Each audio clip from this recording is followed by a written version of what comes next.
bomba de flujo radial, también se llaman turbomáquinas generadoras de flujo radial o simplemente bomba centrífuga. Las bombas centrífugas son máquinas que giran y transforman la energía que reciben de un motor, ¿no? O sea, para accionar la bomba, alguien la tiene que hacer girar, y cuando el rotor, o también se llama el rodete de la bomba, empieza a girar, el rodete tiene unos álabes, unas especie de paletas que empiezan a girar y entregan energía al fluido, le entregan energía en forma de presión, o sea, le elevan la presión al fluido, y también le entregan energía cinética, es decir, también le entregan, le aumentan la velocidad. Entonces, esa es una bomba, ¿no? La bomba entrega energía al fluido, le entrega energía en forma de presión y también en energía cinética le aumenta la velocidad.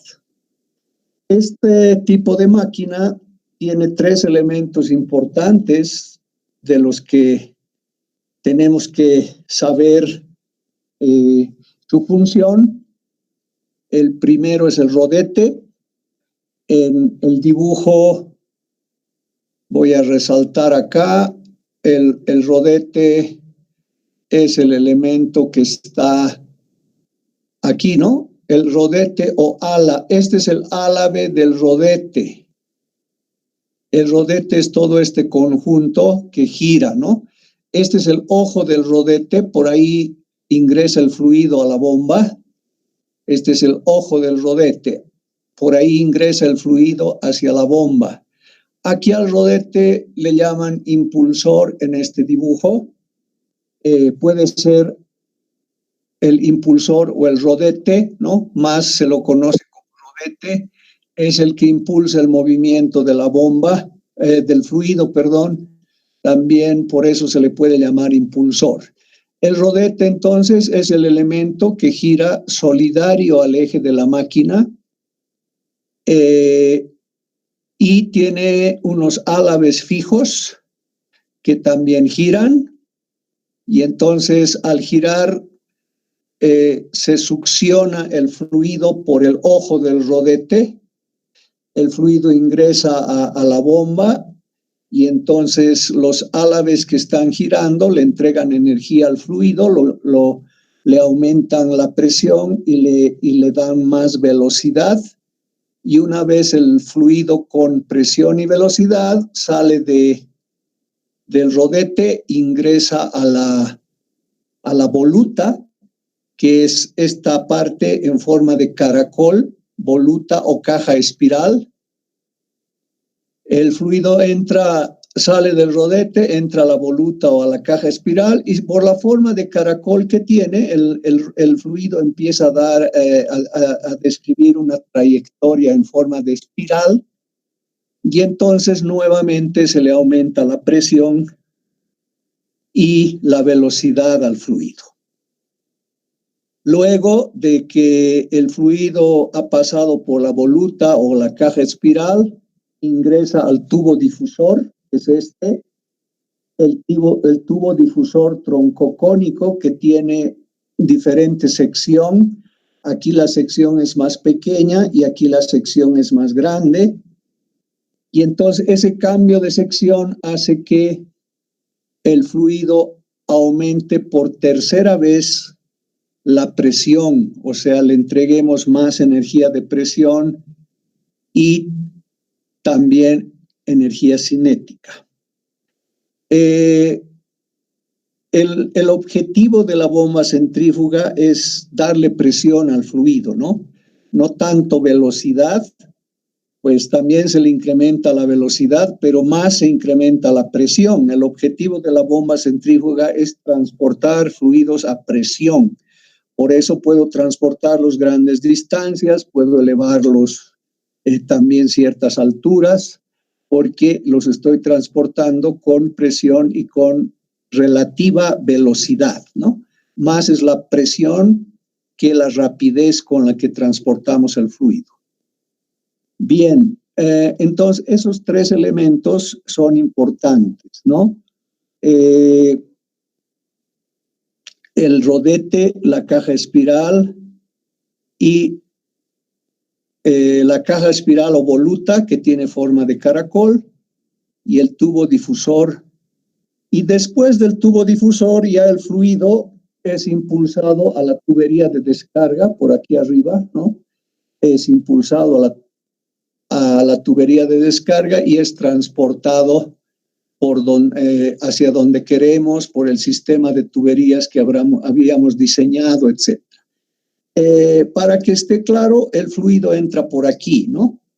Este es el ojo del rodete, y entonces cuando empieza a girar la bomba, cuando empieza a girar el rodete, se produce una succión, una aspiración, ya hemos hablado de eso, y el fluido ingresa a la bomba. Entonces, cuando entra en contacto con los álabes del rodete, como los álabes están girando, le entregan energía al fluido, energía de presión y energía cinética. Luego el fluido, después de salir del rodete o de ser impulsado por el rodete, ingresa a la voluta o a la caja espiral. Por su forma de caracol que tiene, describe trayectorias en forma de espiral, y eso hace que nuevamente se le eleve por segunda vez la presión al fluido y también se le entregue energía cinética, hasta que sale de la caja espiral o voluta y entra al tubo difusor troncocónico, también se le dice, por el cambio de sección que tiene, de sección pequeña a sección grande. Ese cambio de sección hace que nuevamente se le vuelva a elevar la presión al fluido para impulsarlo con presión por la tubería de descarga. Entonces, esos elementos son los que están dentro de esta foto que está más abajo de los diagramas, ¿no? El motor eléctrico acoplado al eje de la bomba. Cuando el motor eléctrico puede ser también un motor a gasolina o un motor diésel, alguien tiene que hacer girar la bomba o hacer girar el rodete. Entonces, los ejes acoplados empieza a girar aquí adentro. Esta es la voluta, forma de caracol, caja espiral o voluta. En el interior está el rodete, los álabes, y aquí se ve, no tan claro, pero se ve el tubo difusor troncocónico, ¿no? Y esta sería la parte donde se acopla la bomba a la tubería de descarga. Entonces, ese es el esquema básico de una bomba centrífuga.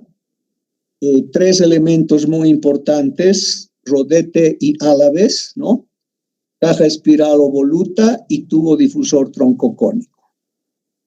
Hay algunas bombas que tienen a la salida del rodete un anillo distribuidor. Eso encarece la fabricación de la bomba, pero ese anillo distribuidor hace que la bomba tenga más eficiencia, ¿no? Pero la desventaja es de que se encarece su costo. Entonces, la mayoría prefiere pagar menos, no tener una bomba tan eficiente, dependiendo del trabajo que se va a hacer, se prefiere pagar menos y que la bomba haga el mismo trabajo, no con tanta eficiencia. Pero estas son las bombas más comunes, las que no tienen ese anillo distribuidor a la salida del rodete. Bien, si hay alguna pregunta, abran su micrófono y pregunten. Estoy hablando de los elementos importantes de la bomba, ¿sí? De una bomba centrífuga. No sé si alguien quiere preguntar algo. En los videos vamos a ver los detalles, ¿no? Por ejemplo, cómo está acoplado el eje de la bomba al motor. Hay empaquetaduras, hay un acople especial, etcétera. Todo eso se va a ver en el video. Ahora estoy simplemente explicando las partes importantes y la función que cumple cada parte. Bien, entonces acá hay otro esquema, ¿no? En corte. Aquí estaría aquí en el número 1 estaría acoplada la tubería de succión, ¿no? De donde succionamos el fluido, eso ya hemos visto. Hay una tubería de succión que succiona el fluido de un depósito. El depósito puede estar abajo, puede estar arriba de la bomba. Hay que cuidar que durante la succión, que es el proceso en que disminuye la presión, cuando succionamos baja la presión, hay que cuidar que no baje tanto y que no se iguale a la presión de vapor de líquido saturado a la temperatura que estamos bombeando. Eso la mayoría en el examen no me ha puesto y es muy importante, ¿no? A la temperatura que estamos bombeando, si baja la presión e iguala a la presión de vapor de líquido saturado, aquí a la entrada de la bomba, en el ojo del rodete, se van a producir burbujas y se va a llevar a cabo el proceso de cavitación. Entonces ya sabemos que para cuidar eso hay que elegir la altura, la adecuada altura de succión, y hay que hacer el cálculo para ver cuál es la altura requerida, la altura de carga positiva de succión requerida para que la bomba no entre en cavitación. Entonces, eso ya lo hemos analizado. Una vez que el fluido es succionado, entra por aquí. Este es el ojo del rodete. Llega al rodete o al impulsor que está pintado aquí con medio naranja, ¿sí? Al girar le entrega energía al fluido, ya hemos visto. Y luego llega a la voluta o caja espiral y finalmente al tubo difusor. Entonces el número 3 está marcando el eje de rotación, ¿no? El motor y el eje de la bomba están acoplados, giran a la misma velocidad de rotación. El 4 es la voluta o espiral que tiene forma de caracol. Hay siempre rodamientos o cojinetes para que el giro del eje debido al acoplamiento motor-bomba sea lo más suave posible, ¿no? No haya muchas pérdidas. Hay normalmente también una caja de rodamientos. Hay sellos mecánicos para que no se produzca fuga del fluido. Ese sello mecánico es importante porque había dicho hace clases atrás que este eje tiene que girar, pero también tiene que mantenerse herméticamente cerrado el fluido dentro de la voluta. Entonces no tiene que haber fugas por el eje. Entonces hay unos sellos mecánicos o sellos de eje que se llaman los prensa-estopas, que son de materiales especiales que hacen que no haya fuga, ¿no? Producen un cierre hermético, pero también permiten que el eje gire. Lógicamente hay fricción, hay pérdida de energía por fricción, pero esa es la función de ese sello mecánico o de ese prensa-estopas. Y luego, el número 8 está la tubería de descarga, ¿no? Normalmente se acopla con una brida, acá se pone una brida y se acopla el tubo difusor troncocónico a la tubería de descarga. Entonces, este es esquemáticamente los elementos que tiene una bomba centrífuga. Normalmente solo vemos esto, ¿no? Pero en su interior ya acabamos de explicar cómo es más o menos la distribución de los elementos. Ese es el esquema de la bomba, donde están los elementos importantes. Ahora, para estudiar y hacer cálculos de algunos parámetros importantes de la bomba, tenemos que hablar de la cinemática del flujo. La cinemática del flujo se refiere al movimiento que lleva el fluido desde que entra a la bomba hasta que sale de la bomba, ¿no? Esa es la cinemática, movimiento de las partículas del fluido desde que entran a la bomba y hasta que salen de la bomba. Entonces, aquí tenemos unos esquemas que nos muestran una de las trayectorias que puede describir una partícula del fluido cuando entra por el ojo del rodete al rodete y a los álabes del rodete. Entonces había dicho que este es el esquema de un rodete y los álabes son estas líneas que están acá con inclinación, curvas inclinadas. El rodete está girando, el ojo del rodete es este, por donde entra el fluido. Y entonces una partícula de fluido ingresa, además de girar, avanza hasta salir del rodete. Y entonces habíamos dicho que la trayectoria que sigue esa partícula del fluido es la trayectoria similar a la de un cono truncado. Eso lo he explicado la clase anterior. Entonces, siempre se analizan diagramas de velocidades, también lo hemos explicado en la clase anterior, pero ahora lo estamos adecuando a la bomba, ¿no? Si este fuera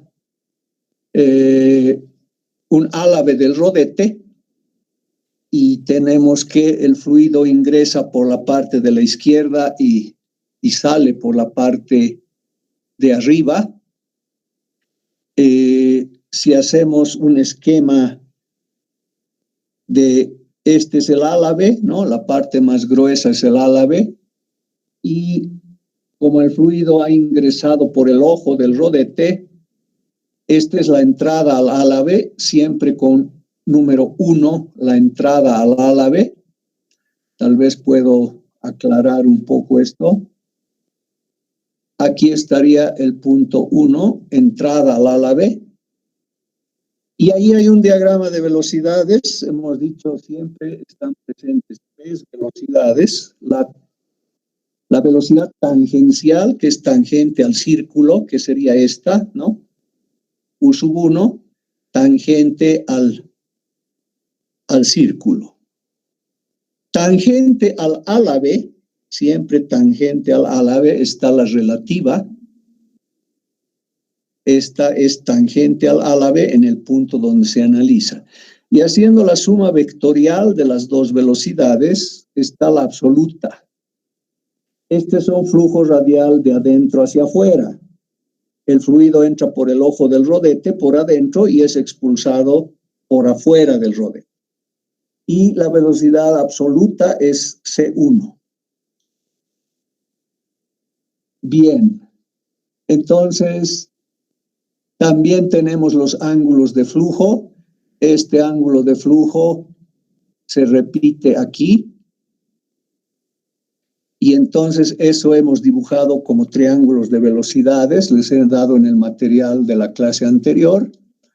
El alfa 1 también es un ángulo y hemos dibujado los ángulos de flujo a la entrada y a la salida del rodete en los diagramas de velocidad. Luego, cuando el fluido va a salir del rodete, sería este el punto de salida. Este es el punto 2. Cuando el fluido va a salir del rodete, también hay una velocidad tangencial, tangente al círculo, y también hay una velocidad relativa tangente a la inclinación del álabe en ese punto. Y sumando vectorialmente las dos velocidades, tengo la velocidad absoluta a la salida del rodete. Entonces, cualquier partícula de fluido describe esa trayectoria y intervienen esas velocidades. Bien. Y había dicho también que siempre se cumplen las ecuaciones vectoriales. Velocidad absoluta vector igual a velocidad tangencial vector más velocidad relativa vector. Y esto se representa en un diagrama de velocidad que es un triángulo, ¿sí? Podría ser paralelogramo como este, pero ya sabemos que un paralelogramo está dividido por dos triángulos y entonces es mejor, más fácil representar el diagrama de velocidades no en paralelogramo, sino en forma de triángulo. Y entonces con su índice 1 está representado el momento en que la partícula de fluido o el fluido está ingresando al rodete. Y entonces aquí se cumple la ecuación vectorial mencionada arriba, ¿no? C1, U1 más omega 1 debe ser igual a C1. Creo que este diagrama está al revés. A ver, aquí sería, este debería ser omega 1. U1 más omega 1, lo voy a corregir. No me había dado cuenta de eso. Este es U1, este sería omega 1. Luego voy a corregir en detalle, ¿no? Omega 1. Y este, que sería la flecha aquí, sería C1. Este es el diagrama de velocidades. Voy a poner el 1 acá. Aquí. Y entonces, este diagrama no está bien, lo voy a corregir para después, ¿no? Este sería C1U. C1U.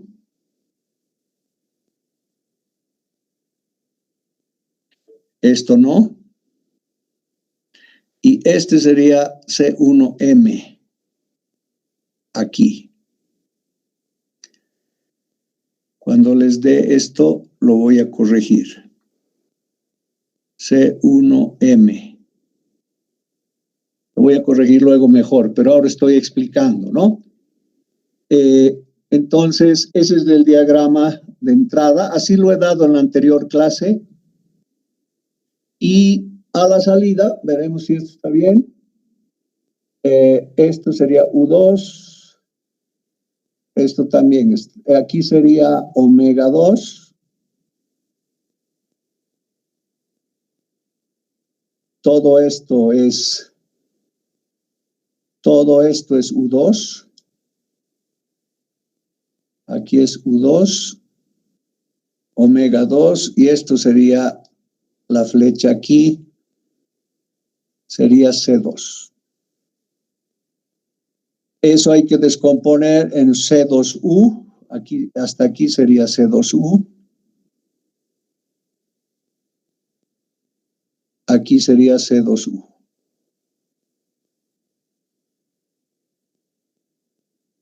Y acá estaríamos con, esto está bien, C2M, que vendría a ser también esto, ¿no?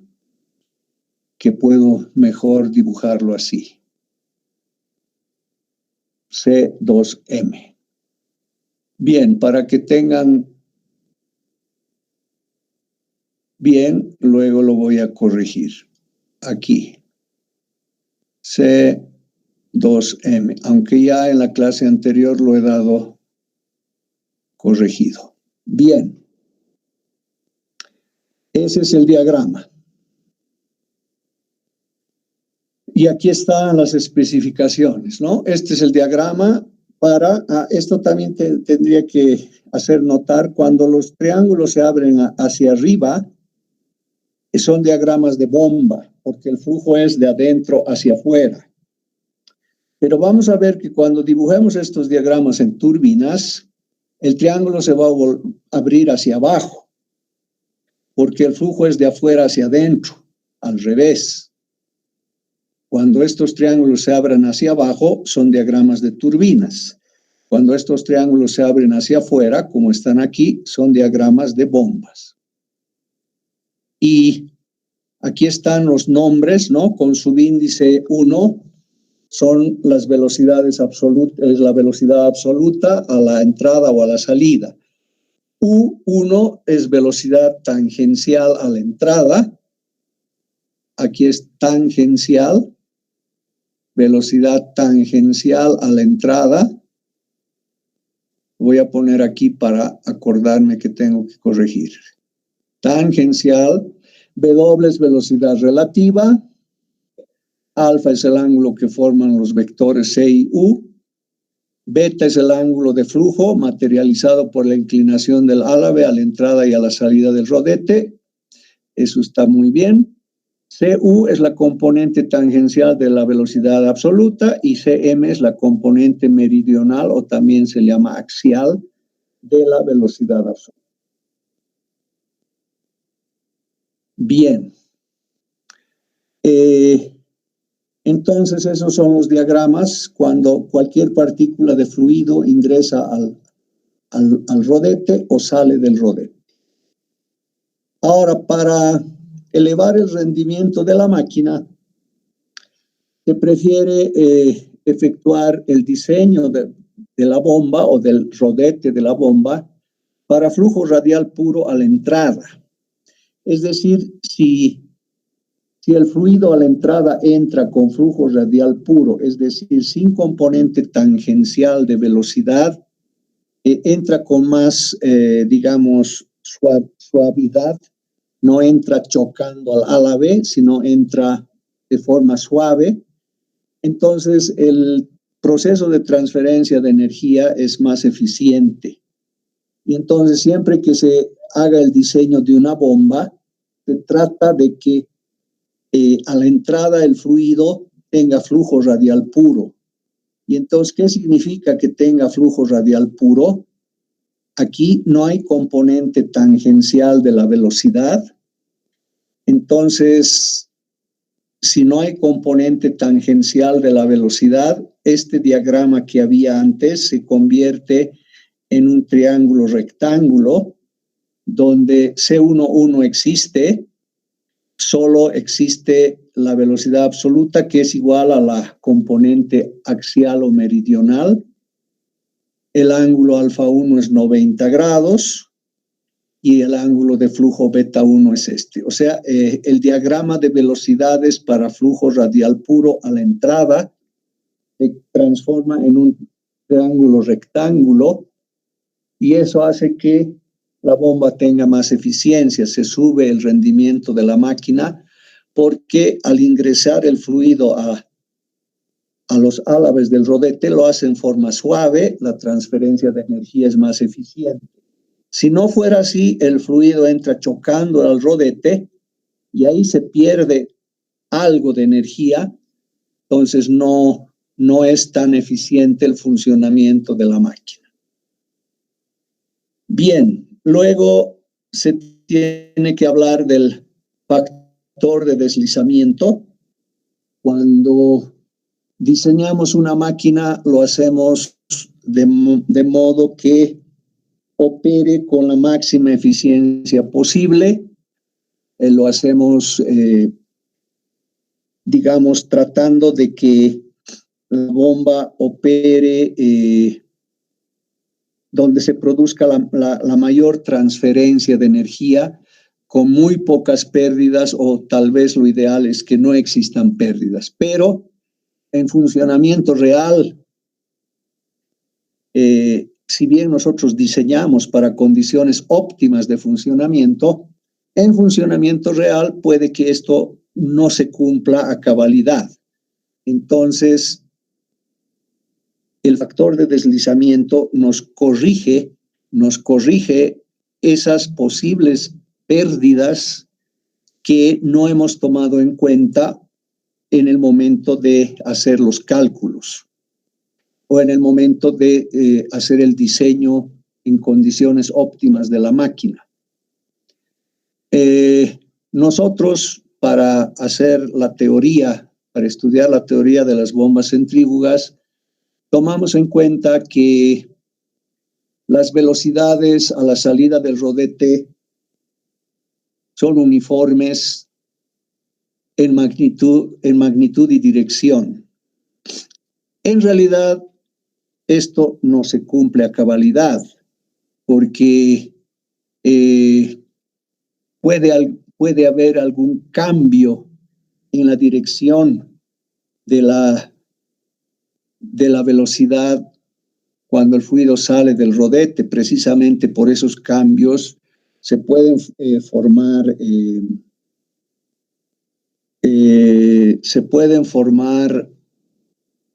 ahí se me ha ido la palabra, cuando se pueden formar remolinos. Puede ser que se formen remolinos y por esa razón no puede ser uniforme la velocidad en todo momento cuando el fluido está abandonando el rodete. Puede ser que en puntos cercanos al álave y en puntos un poco alejados del álave, la velocidad no tenga el mismo valor, o sea, no sea uniforme en magnitud ni tampoco en dirección. Puede haber algún leve cambio en la magnitud, puede haber un leve cambio en la dirección y, exagerando, podrían formarse remolinos cuando el fluido está saliendo del rodete. Entonces, esto lo toma en cuenta el factor de deslizamiento. Otro efecto que se supone para diseño y funcionamiento óptimo es que cerca de los álaves la velocidad relativa es tangente al álave. Eso les he dicho y así dibujamos siempre los diagramas de velocidad. La velocidad relativa tangente al álave. Pero podría ser que en algún momento no sea tangente al álave, ¿no? Puede haber que haya una pequeña distancia, precisamente porque las velocidades pueden variar en algún momento, no mantenerse siempre constantes. Entonces, puede haber algún momento en el funcionamiento que la velocidad relativa no sea tangente, cambie un poco su dirección, porque en el funcionamiento el fluido se amolda se tiene que amoldar a la inclinación del álave y puede ser que en algún momento no sea tangente. Esto también lo toma en cuenta el factor de deslizamiento. Entonces, se concluye que existe una variación, puede existir una variación del valor de la velocidad, no siempre es constante en todos los puntos al salir del rodete. Puede existir un cambio de dirección, puede no ser tangente al álave, pueden formarse remolinos y entonces hay una variación del ángulo de flujo a lo largo de la periferia del rodete. Y también esto como consecuencia del espesor, ¿no? El rodete no es una línea fina y delgada, sino tiene un relativo espesor. Y en muchos casos el espesor puede variar cuando está entrando a la entrada del rodete, puede tener un espesor y a la salida del rodete puede tener otro espesor. Entonces, todos estos factores que están anotados aquí producen una variación de los parámetros importantes de la velocidad, magnitud, dirección. Y si hablamos de cambio de dirección, también estamos hablando de cambio en el ángulo de flujo. Todos estos factores los toma en cuenta el factor de deslizamiento.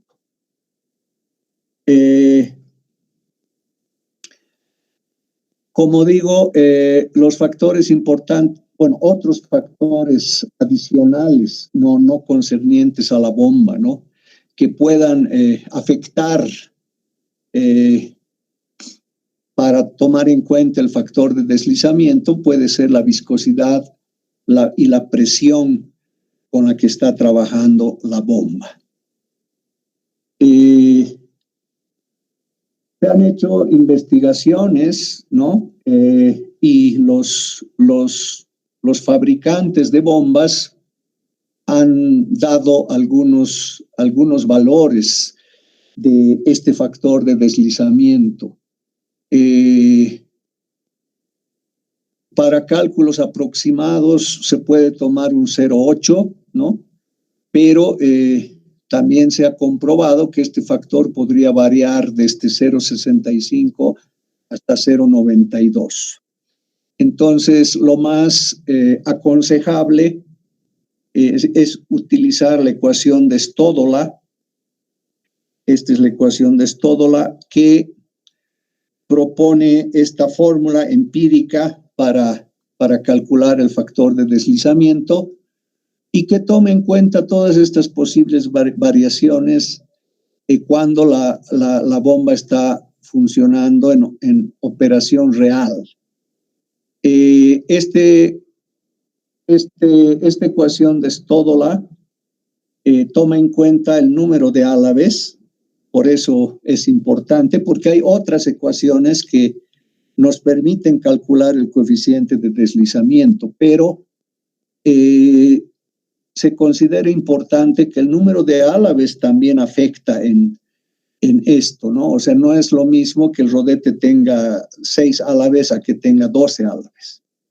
El movimiento del fluido va a tener otras trayectorias y tal vez cuando hay más álabes podemos hablar de más variación de velocidad. Y entonces esta es la ecuación que toma en cuenta el número de álabes. Z en esta ecuación es el número de álabes del rodete y beta 2 es el ángulo de flujo a la salida del rodete. U2 es velocidad tangencial, C2m componente axial o meridional de la velocidad absoluta. Entonces, esta es la ecuación empírica.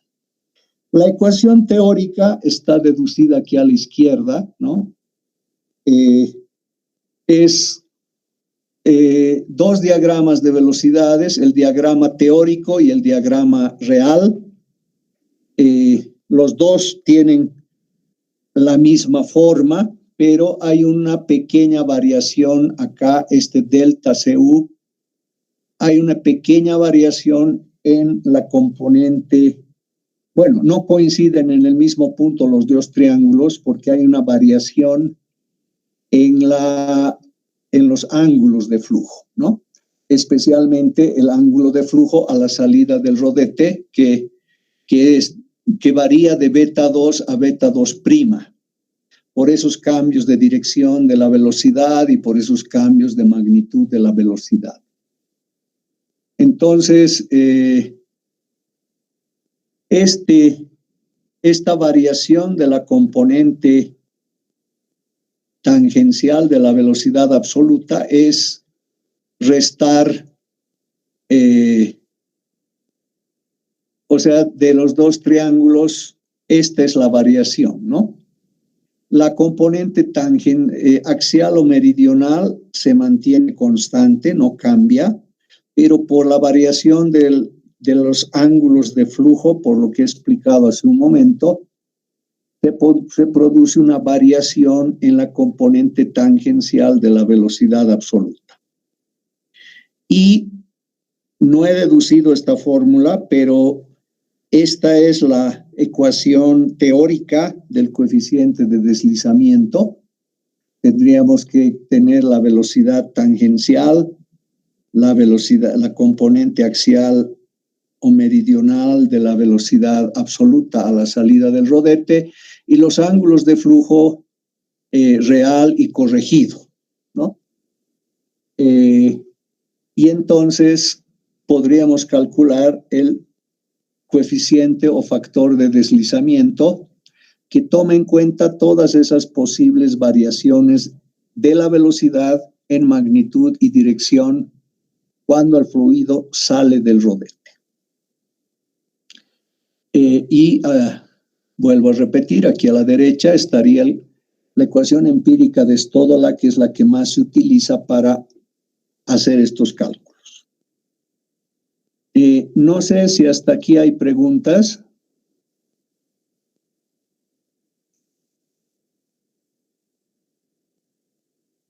No sé si hasta aquí hay preguntas.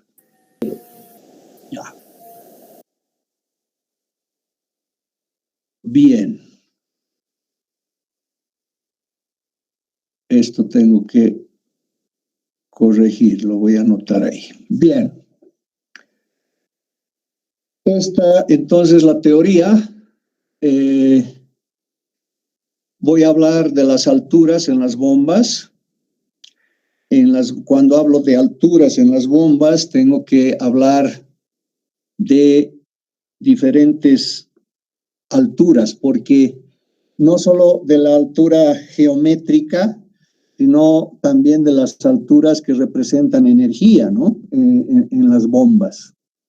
Entonces, la altura H, como está ahí en el dibujo, es la altura geométrica que existe entre el nivel mínimo y máximo del líquido, ¿sí?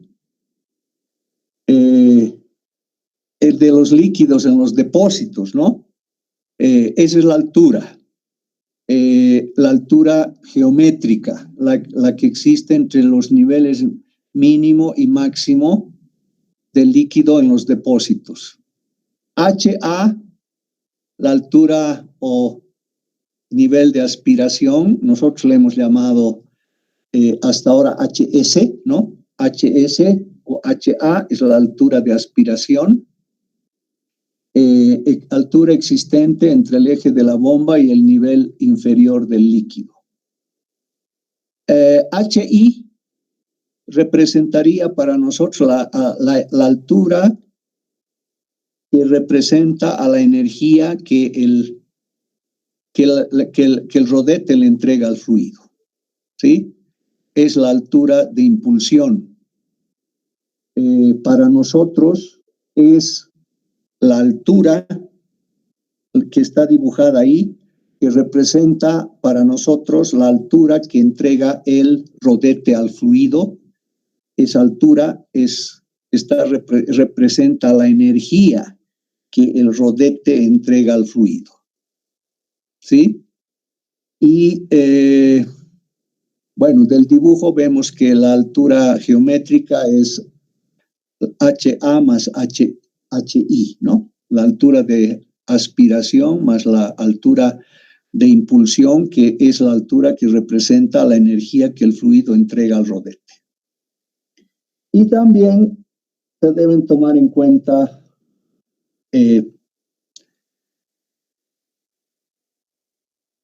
para los cálculos pérdidas, ¿no? Pérdidas en las tuberías. Ya sabemos calcular las pérdidas en la tubería de succión, también podemos calcular en las pérdidas en la tubería de descarga.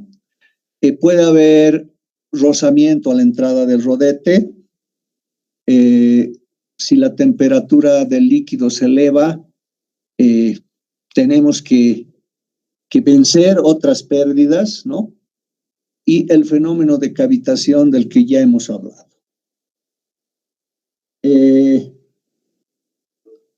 Cuando hablo de pérdidas de altura en la bomba entrega una energía al fluido que se llama altura de carga teórica que la bomba entrega al fluido.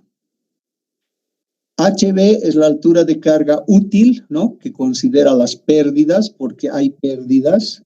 La teórica siempre es más grande, la útil es más pequeña. Cuando hablo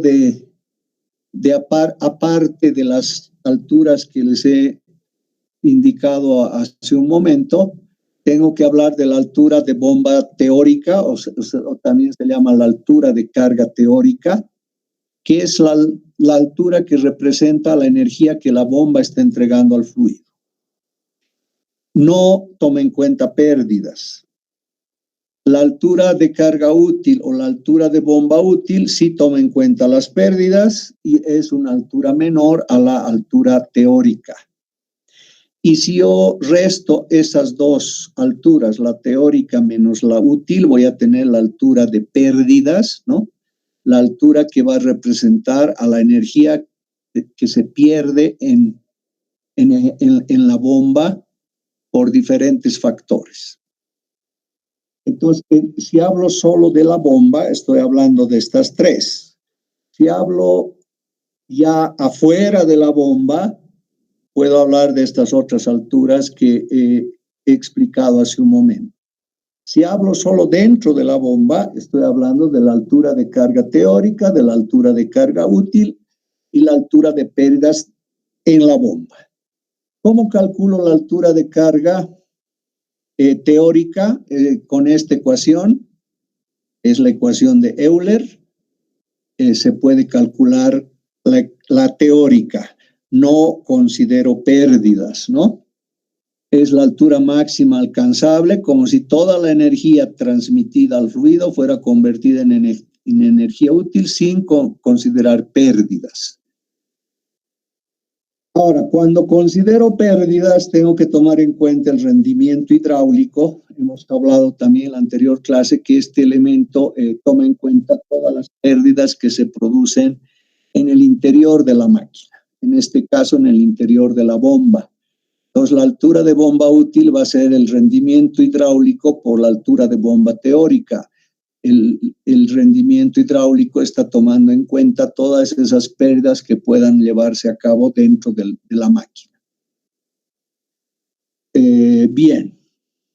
Y la relación entre alturas, ¿no? La altura teórica siempre es la útil más la altura de pérdidas. Esto hablando en la bomba, ¿sí? Bien, eso entonces debe estar claro. Y finalmente también hemos hablado de esto, estoy simplemente recordando.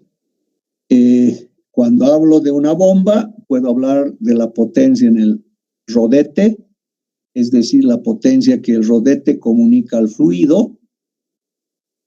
Puedo calcular de estas dos maneras, aquí tomando en cuenta la altura útil y aquí tomando en cuenta simplemente la altura teórica.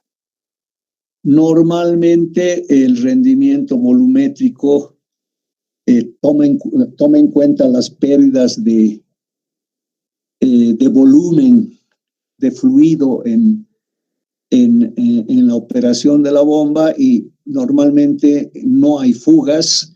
Y si no hay fugas al exterior, podemos asumir rendimiento volumétrico igual a 1, ¿sí? Normalmente no existen pérdidas porque el sello del eje es de un material especial que hace que no haya fugas hacia el exterior. Y la potencia de accionamiento es la potencia del elemento que acciona la bomba, puede ser un motor eléctrico o un motor a gasolina o a diésel. Y también he dicho que el rendimiento total o global involucra o toma en cuenta los tres rendimientos, el volumétrico, el hidráulico y el mecánico. La potencia de accionamiento, si yo quiero calcular qué potencia debe tener el motor de accionamiento que va a operar, que va a hacer funcionar la bomba, tengo que dividir la potencia entre el rendimiento mecánico.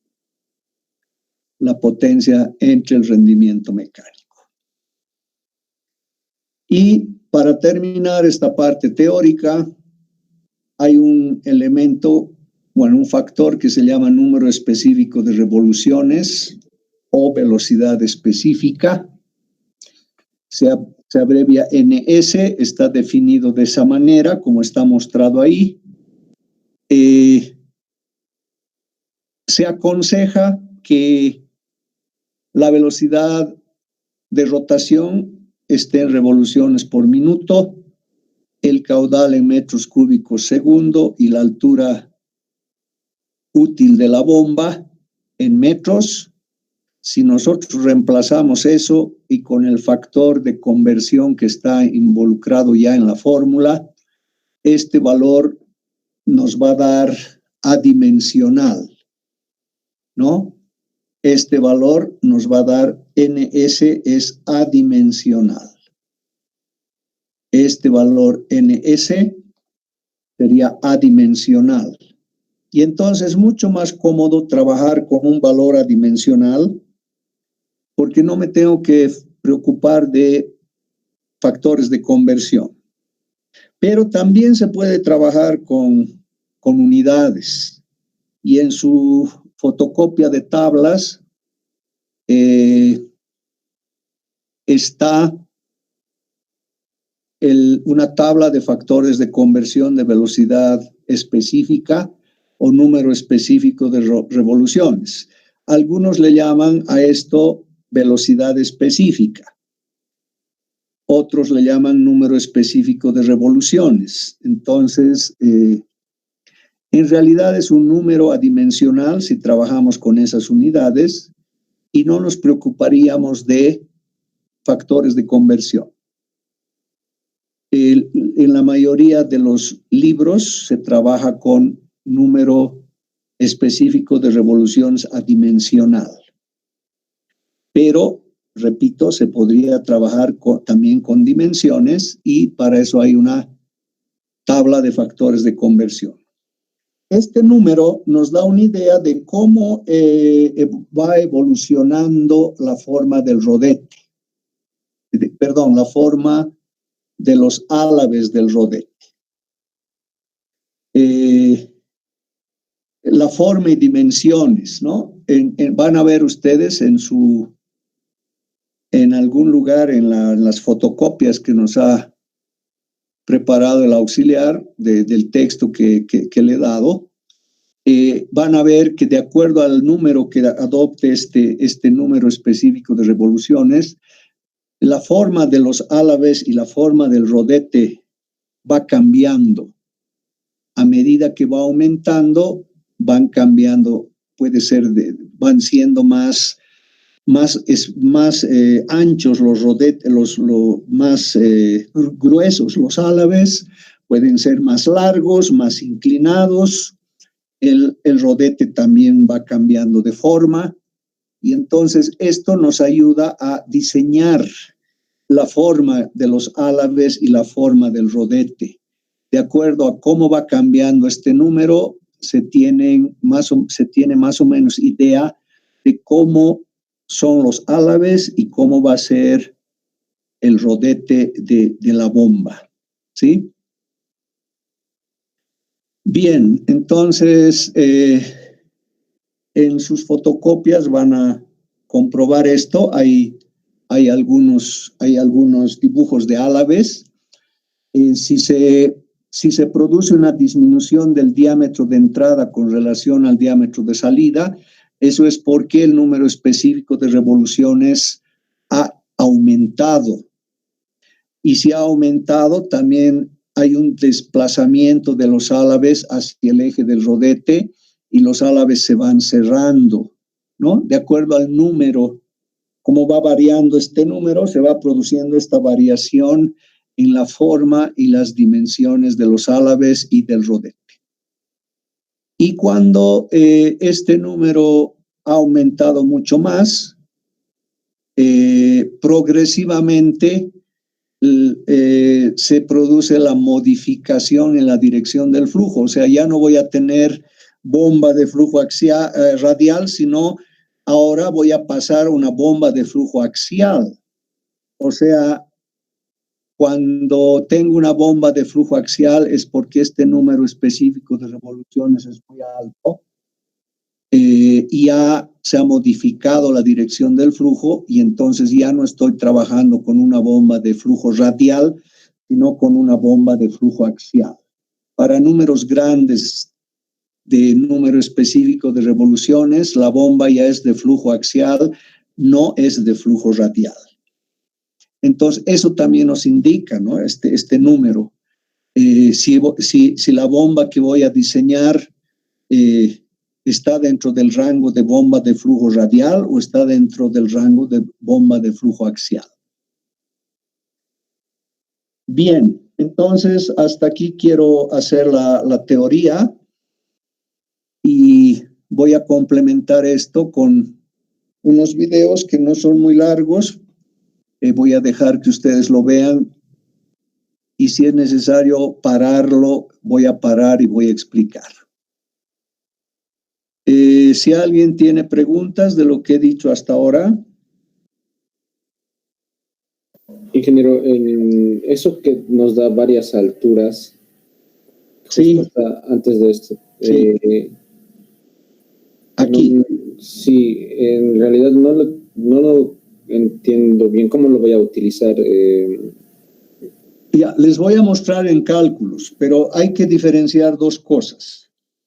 En las alturas geométricas, las que están aquí, y las alturas que representan la energía dentro de la bomba. Esta es la altura de aspiración, esta es la altura geométrica de los niveles de los líquidos en los dos depósitos. Y aquí hay una altura que es la altura de impulsión, que es la altura que entrega la bomba, ¿no? Estas son alturas, digamos, geométricas, que se las puede dibujar. Se las puede decir de aquí a aquí es esta altura, de aquí a aquí es esta altura. Esto es geométrico. Pero cuando hablo en el funcionamiento de la bomba, hemos visto en el tema anterior, por ejemplo, las pérdidas de energía están representadas por una altura, ¿sí? En las tuberías. Y aquí, la energía que entrega la bomba al fluido está representada por una altura, que es la altura de carga teórica. Esto no lo puedo dibujar, es concepto nada más. Esto está dentro de la bomba. O sea, dentro de la bomba hay un parámetro que se llama altura de carga teórica, que es la altura que representa a la energía que entrega la bomba al fluido. Y esa altura no toma en cuenta pérdidas. Y si yo hablo de la altura útil, que es que la bomba está entregando al fluido, es decir, la altura que representa la energía útil que entrega la bomba al fluido. Es otra altura que no la puedo dibujar, que representa una energía que está dentro de la bomba. Y lo mismo la altura de pérdidas. Es una altura que no la puedo dibujar, pero puedo representar la energía que se pierde en forma de altura.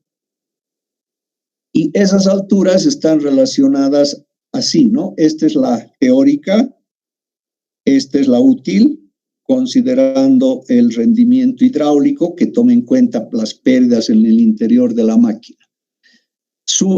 Y la altura de pérdidas, que es otra altura, ¿no?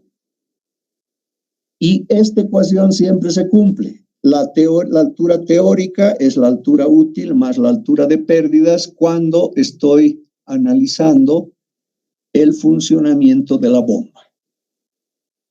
No sé si está claro. Sí. En ejemplos, cuando resuelva algún ejemplo, ahí se va a ver más claro, ¿no? Hay que diferenciar estas alturas que no las puedo dibujar, representan energías que se intercambian dentro de la bomba. En cambio, estas que son geométricas las puedo dibujar. Aquí esta es la altura de succión, esta es la altura entre el nivel del líquido en el depósito superior y en el depósito inferior. ¿Cuánta altura tiene que entregar la bomba de aquí a aquí para poder elevar el fluido? Esto sí puedo dibujar aquí. Pero estas alturas no. Estas alturas representan energía que se intercambia dentro de la máquina. Ok.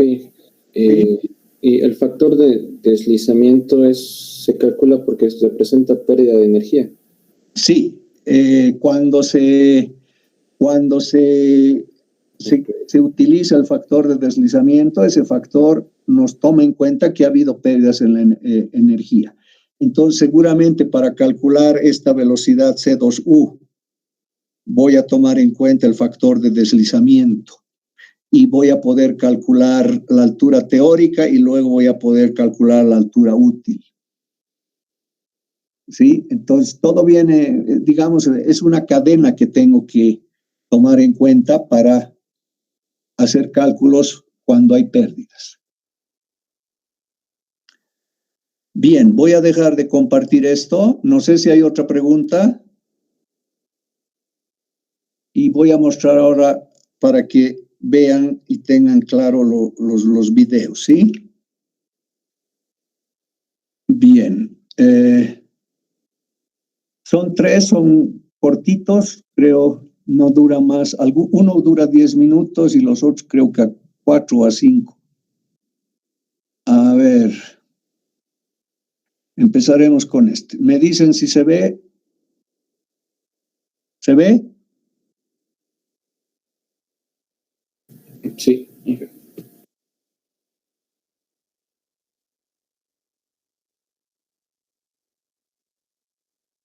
Centrífugas son los dispositivos de bombeo preferidos en el mundo hidráulico.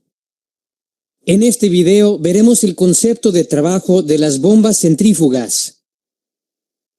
En el corazón del sistema está el impulsor. Impulsor o rodete, ¿no? Tiene una serie de paletas instaladas en el interior de obenques. El impulsor siempre está inmerso en agua. Cuando se hace rotar el impulsor, hace que el líquido que lo rodea también rote.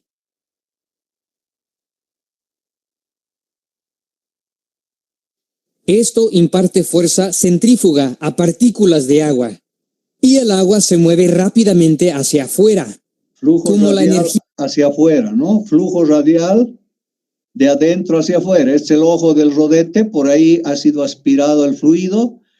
Los álabes le están entregando energía al fluido y el fluido es impulsado de adentro hacia afuera. energía mecánica rotacional es transferida al fluido, a la descarga del impulsor. Tanto la presión como la energía cinética del agua se elevará. En el lado de succión, el agua se está siendo desplazada, así que la presión negativa será inducida en el ojo. Dicha baja presión ayuda a succionar una corriente de agua fresca de nuevo en el sistema.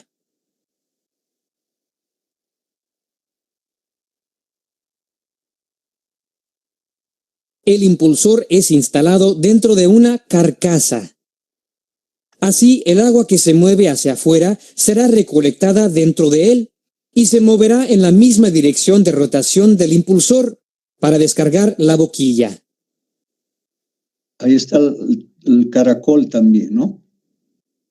La voluta. Aquí se puede notar una especialidad de la carcasa. Tiene un aumento de superficie a lo largo de la dirección del flujo. Dicha área creciente ayudará en el alojamiento de la corriente de agua que acaba de ser agregada y también ayudará a reducir la velocidad del flujo de salida.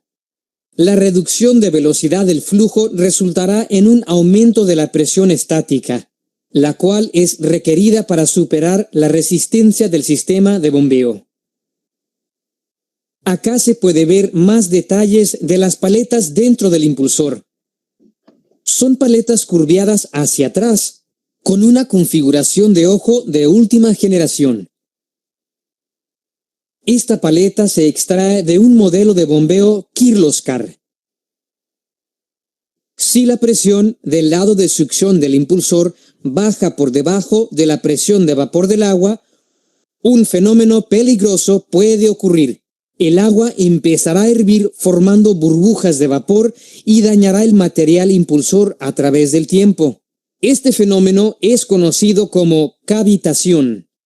Mientras más cabeza de succión, menos debe ser la presión del lado de succión para levantar el agua. Este hecho le pone un límite a la máxima cabeza de succión que la bomba puede tener. La selección cuidadosa de la bomba es requerida para evitar el problema de la cavitación. El tipo de impulsor actual está encerrado. Impulsores semiabiertos y abiertos también son usados dependiendo de la aplicación. Si el fluido de trabajo es de naturaleza grumosa, es preferible usar un impulsor de tipo abierto, pero son un poco menos eficientes. Estos son los rodetes, El diseño mecánico de las bombas centrífugas es siempre un reto. Un eje se utiliza entre el impulsor y el motor para conectarlos. Debido a que la presión del agua dentro de la carcasa es enorme, un arreglo apropiado de sellado es imperativo para detener fugas de agua. Es de lo que les digo, ¿no? El sellado, el sello del eje se llama prensa estopa y eso hace que no haya fuga, por más de que la presión dentro de la máquina es grande, no hay fugas y además hay un cierre hermético, ¿no? Este sellado es de un material especial. A través del aclaramiento del eje de la carcasa. Arreglos basados en cierre mecánico y empaquetadura son usados para este propósito. El impulsor es montado en rodamientos, pero al lado de succión del impulsor no es recomendado instalarle un rodamiento, debido a que bloqueará el flujo. Así que los rodamientos deben ser encajados en el otro extremo. Esto significa que el impulsor está montado como una viga voladiza. Para bombas de alto ritmo de flujo, una caja de rodamiento con aceite enfriante es necesario para preservar la vida de los rodamientos. Agradecemos a Kiloscar Brothers por su soporte técnico. Bien, el segundo. Voy a mostrar el segundo, a ver. Otra vez elementos de la bomba. ¿Qué si se ve este? El líquido se mueve por las fuerzas de la inercia. ¿De qué elementos consta una bomba centrífuga? La carcasa de la bomba, que contiene una cámara en forma de espiral, un tubo que se ensancha. El impulsor, que está instalado dentro de la carcasa, sobre un eje. El eje está conectado a un motor, el cual hace girar el eje. Con el giro del eje, el impulsor también gira. A la salida de la bomba se encuentra un tubo con forma de cono, es decir, un difusor. El impulsor es el elemento principal de una bomba centrífuga. Es el elemento que actúa sobre el líquido y lo hace moverse. El impulsor incluye el buje del impulsor, el disco de conducción, los álabes o aletas, la llanta, la tuerca del impulsor.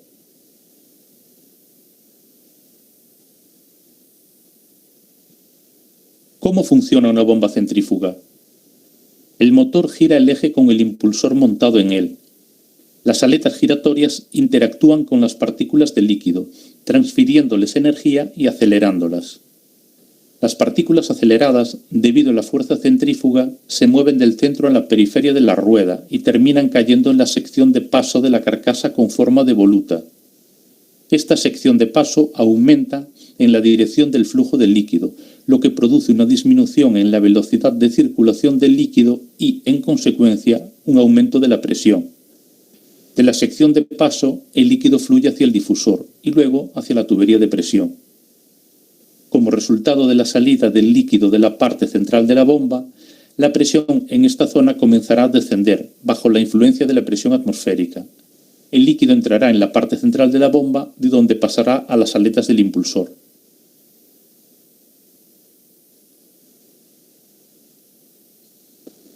Las bombas multietapa también funcionan según este principio, solo que el líquido dispersado no fluye hacia la tubería de presión, sino hacia la entrada de una siguiente etapa.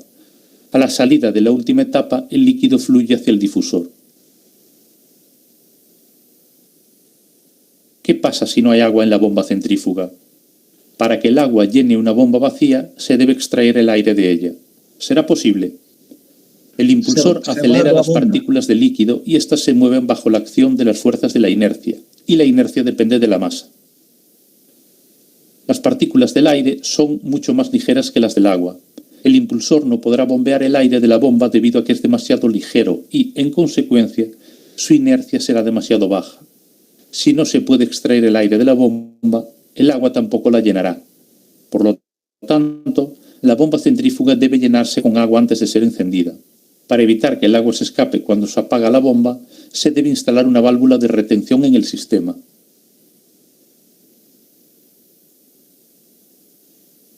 Característica de la bomba centrífuga. La característica básica o de funcionamiento de una bomba centrífuga se representa en un gráfico que relaciona presión y velocidad de flujo. La característica de la red refleja la magnitud de la pérdida de presión a diferentes velocidades de flujo. Para determinar el modo de funcionamiento de la bomba en la red, la característica de la bomba y la característica de la red deben reflejarse en el mismo sistema de coordenadas. El punto de funcionamiento de la bomba estará reflejado en la intersección de las líneas características de la bomba y la característica de la red. Determinando las coordenadas del punto de funcionamiento, es posible deducir qué flujo entregará la bomba y qué presión desarrollará cuando trabaje en la red en cuestión.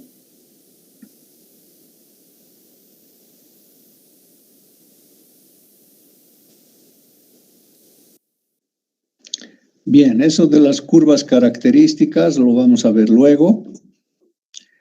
Y ahora el último video que quiero que vean.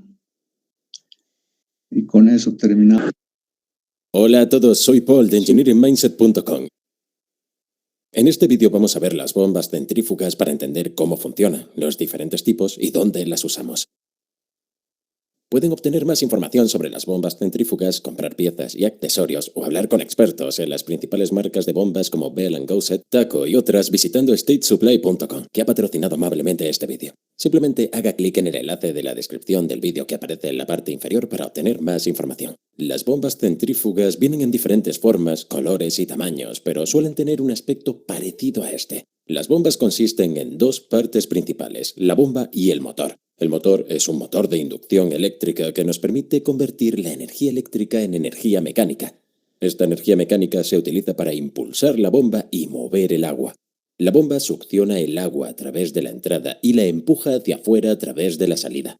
Al desmontar el equipo podemos ver que tenemos un ventilador y una carcasa protectora montada en la parte posterior del motor eléctrico. Luego, dentro del motor tenemos el estator. El estator sostiene las bobinas de cobre y vamos a ver eso en detalle un poco más adelante en este vídeo. Junto a esto tenemos el rotor y el eje. El rotor gira y mientras gira también lo hace el eje. El eje corre a lo largo de todo el motor y dentro de la bomba. Esto entonces se conecta al impulsor de la bomba. Algunos modelos de bombas centrífugas como esta tendrán un eje separado para la bomba y el motor. Los ejes separados se unen mediante una conexión conocida como acoplamiento. Las bombas acopladas normalmente tendrán una caja de rodamientos que, como su nombre indica, alberga los rodamientos. El eje continúa dentro de la carcasa de la bomba. Al entrar en la carcasa pasa por una empaquetadura, un empaque y el retén que se combinan para formar un sello. El eje se conecta entonces al impulsor. El impulsor transmite la fuerza centrífuga al fluido que nos permite mover líquidos como el agua a través de una tubería. El impulsor está cerrado con la carcasa de la bomba. La carcasa contiene y dirige el flujo de agua a medida que el impulsor la recoge y la empuja hacia afuera. Por lo tanto, tenemos una entrada de succión y una salida de descarga. En la parte trasera del motor eléctrico vemos el ventilador que está conectado al eje. Cuando el motor gira el eje, el ventilador también girará. El ventilador se utiliza para enfriar el motor eléctrico y soplar aire del ambiente sobre la cubierta para disipar el calor no deseado. Si el motor se calienta demasiado, el aislamiento de las bobinas del interior del motor se derretirá, provocando un cortocircuito en el motor y destruyéndose a sí mismo. Las pestañas en el perímetro exterior de la carcasa aumentan la superficie de la misma, lo que nos permite eliminar más calor no deseado. El motor eléctrico viene en una configuración trifásica o monofásica dependiendo de la aplicación. Vamos a ver la trifásica, ya que es la más común. Dentro del motor de inducción trifásico tenemos 3 bobinas separadas que se enrollan alrededor del estator. Cada conjunto de bobinas está conectado a una fase diferente para producir un campo magnético rotativo. Cuando pasamos CA o corriente alterna a través de cada bobina, la bobina producirá un campo electromagnético que cambia de intensidad y polaridad a medida que los electrones que pasan por ella cambian de dirección entre adelante y atrás. Pero si conectamos cada bobina a una fase diferente, entonces los electrones cambiarán de dirección entre adelante y atrás en un momento diferente comparado con las otras fases. Esto significa que el campo magnético de cada bobina cambia de intensidad y de polaridad en un momento diferente comparado con las otras. Bien, esto no es muy importante para nosotros, la parte eléctrica, pero lo voy a dejar. Fases. Para distribuir este campo magnético, rotamos las bobinas 120 grados de la fase anterior y las colocamos en el estator de la carcasa del motor. Esto creará el efecto de un campo magnético giratorio. En el centro del estator colocamos el rotor y el eje. El rotor se verá afectado por el campo magnético rotativo y lo obligará a girar también. El rotor está conectado al eje y el eje va desde el ventilador a través del rotor hasta el impulsor. De esta manera, cuando el rotor gire también lo hará el impulsor, así que ahora, creando el campo magnético rotativo dentro del motor, hacemos girar el rotor que hace girar el eje y este hace girar el impulsor. Mirando la carcasa de la bomba encontramos un canal para que el agua fluya a lo largo del cual se llama voluta. Esta voluta gira alrededor del perímetro de la carcasa hasta la salida de la bomba. Este canal aumenta de diámetro a medida que se dirige a la salida. El eje pasa a través de los sellos y dentro de la carcasa de la bomba donde se conecta el impulsor. Hay muchos tipos de impulsores, pero la mayoría tendrán estas curvas hacia atrás que estarán abiertas, semiabiertas o cerradas con algunas cubiertas. Estas líneas curvadas hacia atrás no empujan el agua. Las curvas giran con el borde exterior moviéndose en la dirección de la voluta en expansión. Estas líneas proporcionarán al fluido un camino suave para que fluya. Veremos eso un poco más adelante en este vídeo. El impulsor está sumergido en agua. Cuando el impulsor gira, el agua dentro del impulsor también gira. Al girar el agua, el líquido es empujado radialmente en todas las direcciones hasta el borde del impulsor y dentro de la voluta. A medida que el agua se mueve hacia afuera del impulsor, crea una región de baja presión que trae más agua a través de la entrada de succión. El agua entra en el orificio del impulsor y queda atrapada allí entre las aspas. A medida que el impulsor gira, imparte energía cinética o velocidad al agua. Para cuando el agua alcance el borde del impulsor, ha alcanzado una velocidad muy alta. Esta agua de alta velocidad sale del impulsor y entra en la voluta donde golpea la pared de la carcasa de la bomba. Este impacto convierte la velocidad en energía potencial o presión. Más agua sigue detrás de esto y así se desarrolla una corriente de flujo. El canal de la voluta tiene un diámetro en expansión a medida que gira alrededor de la circunferencia de la carcasa de la bomba. A medida que se expande, la velocidad del agua disminuye, lo que resulta en un aumento de la presión. Por lo tanto, este canal en expansión permite que más agua siga uniéndose y convirtiéndose en presión. Así que la salida de descarga es por lo tanto una presión más alta que la entrada de succión. La alta presión en la descarga nos permite forzar el fluido a través de las tuberías y dentro de un tanque de almacenamiento o alrededor de un sistema de tuberías. El grosor del impulsor, así como la velocidad de rotación, afecta al flujo de volumen de la bomba, pero el diámetro del impulsor y la velocidad de rotación aumentarán la presión que puede producir. Las bombas centrífugas están representadas en los dibujos de ingeniería con símbolos como estos. Pueden variar de esto, así que consulta la sección de datos de los dibujos. NPSH. Un término que vas a escuchar es el NPSH o AMPA, que es la altura neta positiva en la aspiración. Cubriremos brevemente lo que esto significa.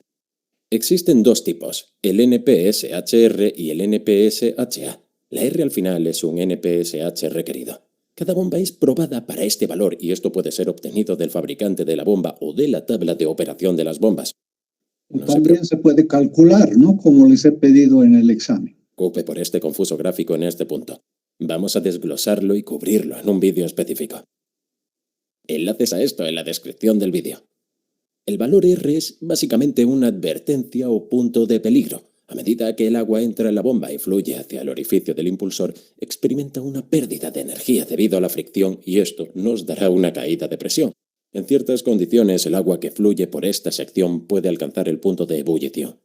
Cuando esto ocurre, nos referimos a esto como cavitación. Vamos a ver más sobre eso en un momento.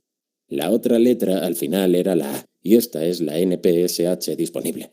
Esto depende de la instalación de la bomba y necesita ser calculado. Considera cosas como el tipo de instalación, la elevación, la temperatura del líquido, el punto de ebullición del líquido, etc. La presión disponible siempre debe ser más alta que el valor requerido.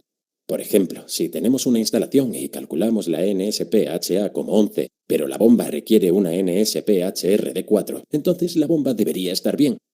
Sin embargo, si instalamos una bomba que requiere una NSPHR de 13, entonces la NSPH disponible es insuficiente y se producirá cavitación. Entonces, ¿qué es la cavitación? Bien, eso ya hemos hablado en las clases anteriores de cavitación. Entonces, voy a dejar acá. No sé si hay alguna pregunta. No sé, claro, existe esta especialidad cuando vas a trabajar que te dedicas al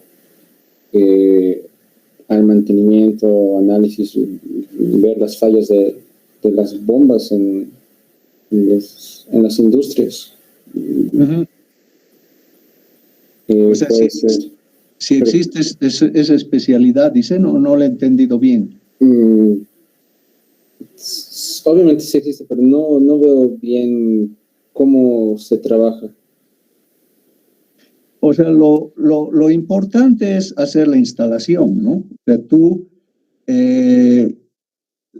requieren una bomba para tal cosa. Entonces, el que está capacitado para eso va a hacer un diagrama de cómo va a ser la instalación, va a hacer un cálculo de qué tipo de bomba va a ser, cuánto de potencia va a tener, etcétera. Y después hay que hacer la instalación y hay que probar que funciona.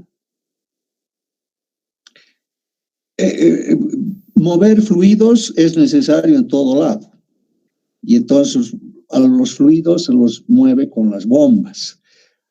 Hay que seleccionar el tipo de bomba adecuado, ¿no? No para todo sirve una centrífuga. Una centrífuga es una bomba que sirve para transportar fluidos largas distancias y a presión. Si ese es el requerimiento, entonces hay que hacer el diseño, ¿no? ¿Qué tubería se va a utilizar? Hay que hacer el diseño del circuito donde se va a impulsar, hacer el cálculo de la bomba y por último hacer la instalación. Ese es, digamos, el trabajo de alguien que se dedica a bombear fluidos. No sé si le he respondido la pregunta.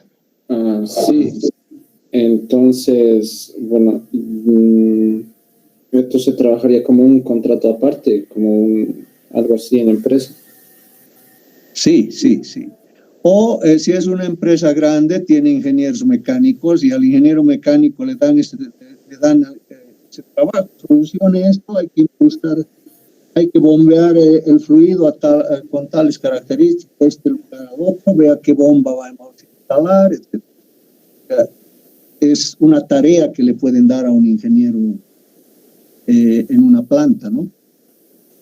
Ok, y disculpe la pregunta, no sé, y más o menos cuánto uno invierte, cuánto dinero te pagan, digamos, la empresa invierte en este tipo de proyectos. Eso no sé, eso depende del tipo de empresa, ¿no? De valor económico no le puedo decir. Depende de la magnitud del proyecto, depende de la empresa, incluso si son empresas que están fuera de la ciudad, es otro el tratamiento, ¿no? Ok. Uno mediano, pero más o menos unos, no sé, unos $10,000, algo así. No, es que depende de la magnitud del proyecto, ¿no? O sea, si es una bomba pequeña, pues no debe ser mucho. Pues si es una bomba grande y hay más responsabilidad, ¿no? La empresa tiene que comprar esa bomba, que cuánto va a costar y que no funcione o que tenga deficiencias en el funcionamiento. En la clase voy a tratar de que ya esté corregido el examen, si no va a ser hasta el miércoles, ¿sí? Voy a seguir avanzando. La última parte, vamos a hacer cálculos para que vean esto de las alturas cómo se pueden hacer cálculos de algunas dimensiones en las bombas, ¿no? Bien, entonces voy a terminar aquí la clase. Me despido de todos hasta la próxima. Voy a poner el material.